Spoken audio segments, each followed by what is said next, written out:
In September 2020, Houston Texans quarterback Deshaun Watson signed a 4-year deal, keeping him in H-Town till 2025. Now, after a disappointing 4-12 season, Watson now wants out of the Texans organization and seems to be completely disgusted by its owners. But how did we get to this point? What all of a sudden has made a top 10 and maybe even top 5 quarterback in this league decide he wants out of his franchise after just inking a new deal? Now, I believe this decision isn't a spur of the moment or it didn't come from one bad season. I believe that this decision from Watson has been brewing ever since before his second season, after some poor management moves and roster moves. Now, let me take you back and show you the moves that I'm talking about and see exactly how we ended up getting here and what broke Deshaun Watson. Yo, what's going on, everybody? It's your boy Andrew, and welcome back to Sports But Casually. And I know, I've been putting off making this video for quite some time. And even though he hasn't been traded, so I'm finally getting around to doing it. So, of course, I'm talking about Deshaun Watson wanting a trade out of the Houston Texans. And this comes mainly from him not being involved in the hiring of the new general manager. But as I said before, I believe this has been building. This has been building since even before his sophomore season. So let me get into all of these decisions that kind of led into this one. As I said, the not being included in the general manager decision, I think that's the straw that broke the camel's back. Quickly, before we do that, make sure to leave this video a like, share, and subscribe if you have to. Keep it going. I'll leave a link to a playlist of my previous videos, my NBA videos that I've been doing for a while. And if you check that out, that would be really great. But before we begin, let me give you a brief backstory on both parties involved. Deshaun Watson is a decorated college quarterback from Clemson. He's a former national champion winner and a multiple-time Heisman Trophy finalist. He's never won the thing, actually. He was drafted 12th overall in the 2017 NFL draft by the Texans, of course, who traded up to get him. The Houston Texans, on the other hand, were an expansion team that played their first season in the league in 2002. And over the past decade, they've actually been very dominant, winning 6 out of the 10 AFC South division titles. I kind of knocked that up to the AFC South being kind of a poor division. It's one of the weakest divisions in the league in my books. And also what's funny, they won 6 AFC division titles, 6 playoff appearances, yet in that decade they never made an AFC championship appearance. I mean, the Jags and their one playoff appearance this decade made an AFC championship appearance, but whatever. Besides the injury that cut his rookie season short, Watson has led the Texans to 2 back-to-back AFC South division titles, 2 playoff appearances, and even got the franchise their first playoff win in a while. But, however, things have taken a serious turn for the worse. And we will get into how things have taken a turn for the worse and what started the fracture in the relationship between Deshaun Watson and the Texans organization right about now. The first move that got the ball rolling was early in the 2017 season when the Texans traded their franchise left tackle Dwayne Brown to the Seattle Seahawks for cornerback Jeremy Lane and some picks. Lane would fail his physical and they would get a better pick but also send a pick instead. It got confusing, but they got back some picks in return. And he was traded not because he was good. He was a 4-time Pro Bowler and an All-Pro talent, one of the best left tackles in the game. However, his contract would have been up after that season, and the general manager at the time was reluctant in giving him a new contract. Me personally, I'm a Seahawks fan, and this was a great trade. He's made such a difference on our offensive line. So, thanks for that, Texans. And this move was not really the best because the season after this move happened, in the 2018 season, The Texans went from having a middle of the pack offensive line to having the worst O-line in the game. And Deshaun Watson was sacked 62 times, which was a league high in that for that season. So obviously they had to correct it. They had to protect their franchise quarterback. So what did they do to protect their franchise QB? Well, that leads into the move number 2. The second move came right before the start of the 2019 season. The Texans traded 2 first-round picks, a second-round pick, and 2 other players that are kind of, you don't really talk about them, to the Miami Dolphins for star left tackle Laramie Tunsil, Kenny Stills, and 2 late-round picks in coming years. And if you look at this trade in a vacuum, this makes sense. Tunsil is one of the better tackles, and he's extremely young. He's already a 2-time Pro Bowler with the Texans. However, on the grander scheme of things, this wasn't really the best move, only in hindsight, because now the Texans went from the worst offensive line back to the middle of the pack, generally where they were when they had Brown on the team.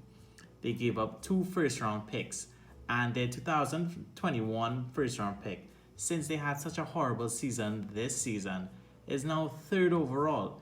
Another pick they could have used to gain assets or to get a better player to surround Deshaun Watson or to help an aging defense.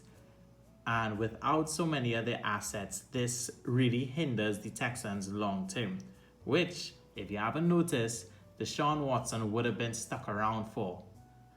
And going off of this, they didn't want to pay Dwayne Brown a new contract in 2018. But when they acquired Tunsil in 2019, they had to pay him in 2020, a year after. So, at least me personally, it was you got rid of Dwayne Brown, then you gave the king ransom to the Dolphins to get Laramie Tunsil, to pay Tunsil because you didn't want to pay Dwayne Brown, to get more or less the same production out of both of them. Your offensive line hasn't gone top 10. It's still around lower middle of the league.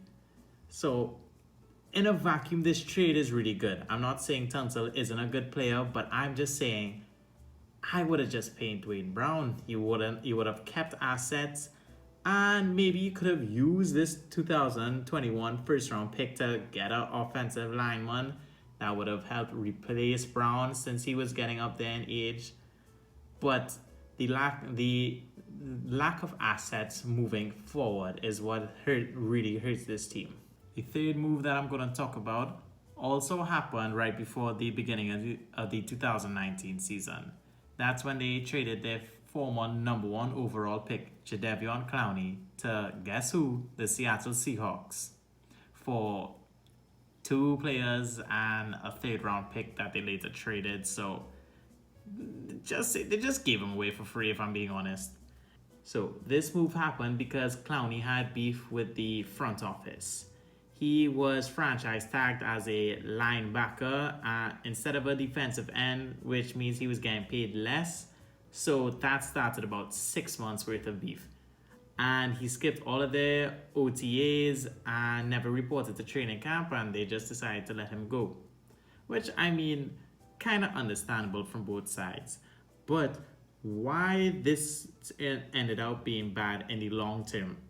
Because he was a great number 2 option, a great Robin, a great Scottie Pippen for J.J. Watt. J.J. Watt is one of the best defensive players in the league, but after he suffered some injuries after a couple of seasons, and he started to slow down. Now with pairing both Watt and Clowney on both sides of the D-line, you can't give too much attention to either, so both of them really shined. And taking Clowney away allowed teams just to be like, all right, well, I'm going to double J.J. Watt. And that's what they've been doing for the past few seasons where he's been gone. And his production has really slowed down, especially with the injuries piling up with him. I believe they should have just franchise tagged him as the D-line, as the defensive end, because he would have had a great pass rush as you normally would have had. JJ Watt would have had so much pressure taking off of him, and you would have kept a Pro Bowler. You basically gave a Pro Bowl the end away for nothing. Now, I think you guys already know where I'm going with this last move. It was the fact that the Houston Texans traded one of the, if not the best wide receiver in the league, DeAndre Hopkins, to the Cardinals for David Johnson, a second round pick, and a fourth round pick. This is the most ego driven and idiotic trade I've ever seen. How do you only get a second round pick for the best wide receiver in the league? This, it's been a year and I still can't wrap my head around it. You get a running back who hasn't been good since 2016. You get a second round pick, not even a first round pick, not even multiple. They could have gotten multiple first round picks, but they didn't even get one. But the best part is the reason he was traded because DeAndre Hopkins, after being the best at his position, walked into the front office and decided he wanted to redo his contract to get more money. I mean, when you're the best at your position, I assume you could just do things like that. However, the front office, because they had to pay Deshaun Watson and Laramie Tunsil, remember Laramie Tunsil, what I told you guys before, they didn't trade Brown away. They didn't have to trade for Tunsil, and they wouldn't have to pay Tunsil. However, I digress. Anyway, so because they had to pay those two, their head coach and general manager, Bill O'Brien, that cancer of a human being, decided not to pay him and decided to ship him, and saying that the Cardinals' offer was the best they got. Did they only talk to the Cardinals? It remains to be seen. But this is they robbed the Texans in broad daylight. I still can't wrap my head around this. Hopkins was Deshaun Watson's safety blanket and the best and his go-to target. Just throw it up there and D-Hop probably gets it. So taking that away from him, you now have you had some decent receivers, Brandon Cooks and Will Fuller, who we found out was doping, so I guess that's good. That's good news. So these four moves took a once promising franchise and a QB with lots of talent around him to where they are now, a 4-12 team with no future assets, that's severely over the cap, and can't make any future moves for a while. Probably cannot acquire any talent because they're so far over the cap and they don't have any assets. So it's a good chance that they're stuck right where they are, a bottom feeding team. So with all these bad moves out the way that happened in the past, a new general manager and a new head coach, but still the same pretty garbage owner, it really begs the question, what's going to happen now? Will Deshaun get traded? And maybe not, if he will, when? And I honestly, he could be traded. He could just, the front office could get a king's ransom for him, a set of first round picks and a young quarterback, and he could well be traded. But technically the Texans, who have been adamant on the fact that he's not going to be traded, they don't have to trade him. He just signed this new deal. He's here till 2025.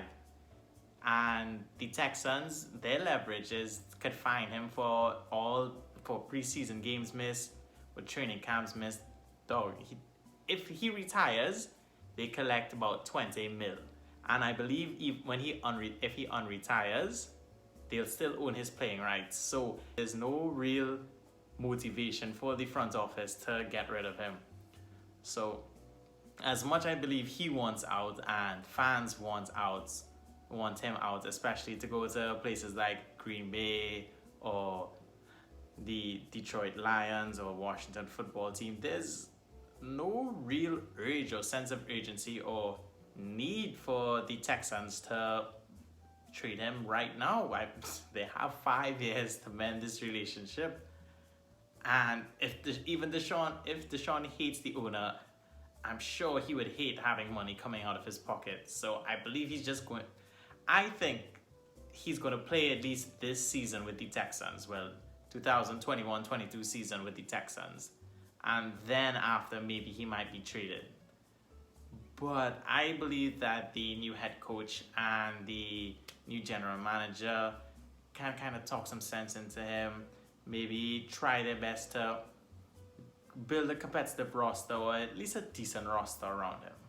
But that's just my opinion. Maybe as soon as I get this video out, he's traded like an hour later. Who knows? But anyway, guys, that's just my opinion. That's just me laying out some facts about how this relationship, how we got to this point. As I said, please leave a like, share, and subscribe. It really means a lot to me.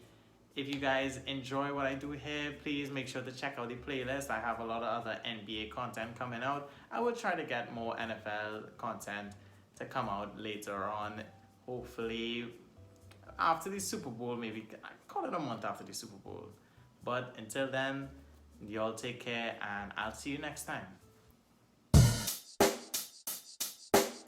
Check the mic and make sure it sound right, boys.